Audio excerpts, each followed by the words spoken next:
The UK government's fiscal deficit is a UK private sector surplus, and that includes you. The government's deficit is your surplus. One of the founding concepts of modern monetary theory is sectorial balances, and its power lies in its simplicity. Every economy can be broken down into three sectors: the government sector, the private sector, and the foreign sector.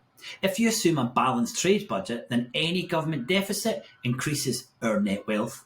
A government deficit is our surplus. The fantastic Australian-based Modern Money Lab maintains sectorial balances for most nations. Visit the website, linked below in the comments, and choose any nation. You have more than a 95% chance of seeing an economy with the government consistently running a deficit. Government deficits are normal, and as we will explain, they are needed. Here is the UK's sectorial balances from 1990 to a projected 2028.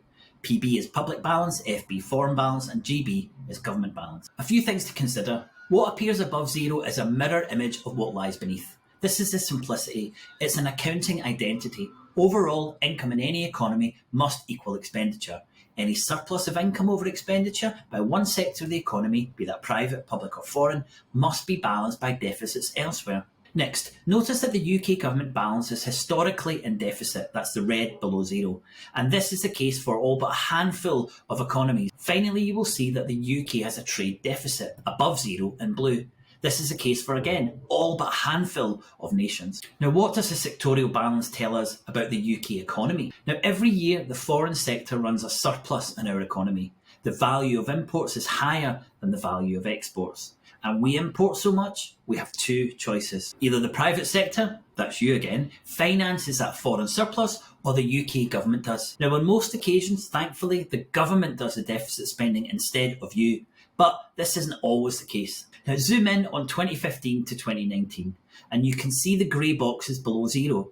For 5 years, it was the private sector that did part of this deficit spending. Now, over that period, we started to draw down our net financial wealth. The government took most of the slack, but we went into more debt to create a surplus for the foreign sector. UK private debt reached 3 trillion for the first time in 2015. By 2019, it was 3.4 trillion. Now, it's no coincidence that there was a private sector deficit in 2006 and 2007. The years preceding the great financial crash. Private sector debt is much more dangerous for financial stability than public sector debt. And the main reason is that as a currency issuer, the government can always pay off its debt in its own currency.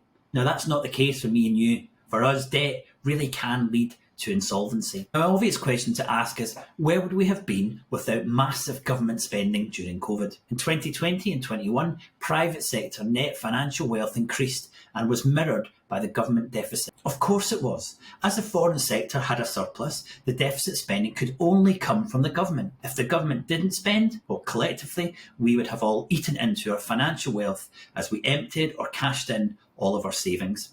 The government deficit was our surplus. Now, with all things being equal, government debt is much better than private sector debt.